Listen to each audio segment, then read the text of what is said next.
কি করে যে লাগাই দিচ্ছে, আমি ব্রেক করে বসে থাকি ভয়তে। আমার মালিকের নির্দেশ কোনো পারাপারি উড়াউড়ি চলবে না, তুমি সিফটি, তোমার গাড়ি সিফটি, আগে তুমি বাঁচো তারপর আমার গাড়ি বাঁচো। বাংলাদেশে এর উপরে কোনো গাড়ি হয় না, স্কিনিয়ার উপরে কোনো গাড়ি হয় না, সোহাগী। যারা বিমানে চড়ছে তারা মনে করেন এই গাড়িতে চড়া, আর বিমানে চড়া এক। অনেক সময় আমাদের চাকরি করতে হিমশিম খাইতেছে, বেটা 3-4-5 কোটি টাকার একটা গাড়ি আমার হাতে দিতেছে, আপনি ভদ্রভাবে যাইতেছেন কিন্তু আরেকজন লাগাই দিতেছে। আমার নাম মোহাম্মদ আলমগীর হোসেন বাচ্চু। এটা ছোটবেলায় তো আমার শখ জাগছে, এই শখে আইসাই তো ফাইসে গেছি। গাড়ি চালাবো, জীবন উন্নত করবো, ভালোভাবে থাকবো, কিন্তু এটা ওই তেমন একটা সুবিধাজনক লাইন না। আগে জানলে আসতাম, কিন্তু আসলে এই লাইনে কিছু নেই। আপনি ভদ্র থাকলে আরেকজন ভদ্রভাবে থাকতে দেয় না। এটা বিজনেস ক্লাস, স্কিনিয়া হাইটেক্স। এটা ধরেন এই যে কাপ জব নাই, গ্যাদারিং নাই, কোনো চিল্লাফাল্লা নাই। এটা হাইসেন্স ভদ্র ফ্যামিলির লোকজন ওঠে, কোনো চিল্লাপাল্লা করে না, তারাও খুব ভদ্র।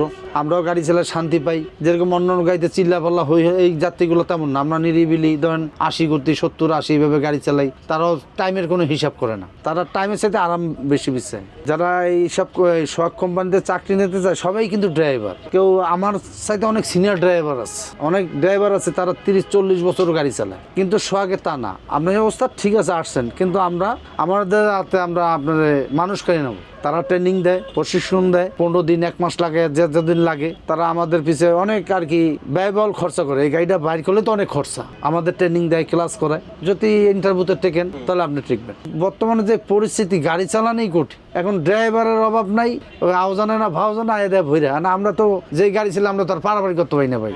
আমাদের যদি কেউ কিছু বলো আমরা চুপ করে থাকি, কেন আমার আমি না পারি গালাগালি করতে।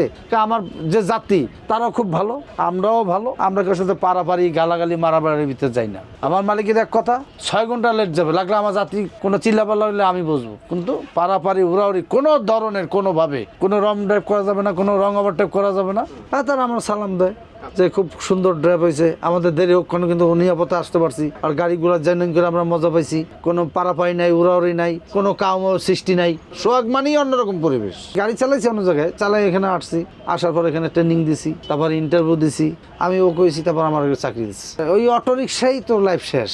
আর ঢাকা সিটির ভিতরে ঢুকলে তো টাউন সার্ভিসের কোনো শেষ নাই। আর এইসব গাড়ি তো যেমন তেমন ব্রেক করা যায় না, একটা সামনে ধাপ করে হেড করে যেমন তেমন ব্রেক করে গাড়ি চালাইতে পারবেন না। আমার হাতে হয় না, এমনি দেখছি।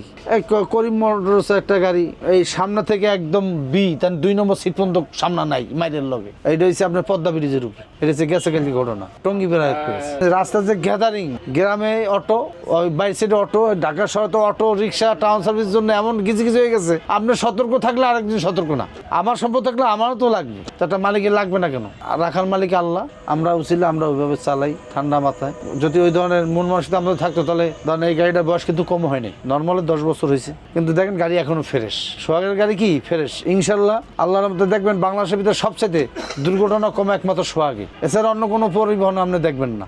কারণ কি, আমার মালিক ভালো। তাড়াতাড়ি করলে অন্য যাত্রী তারা রাগ করে, কি এটা আপনি অন্য গাড়িতে দিতেন, এই গাড়িতে উঠছেন কেন?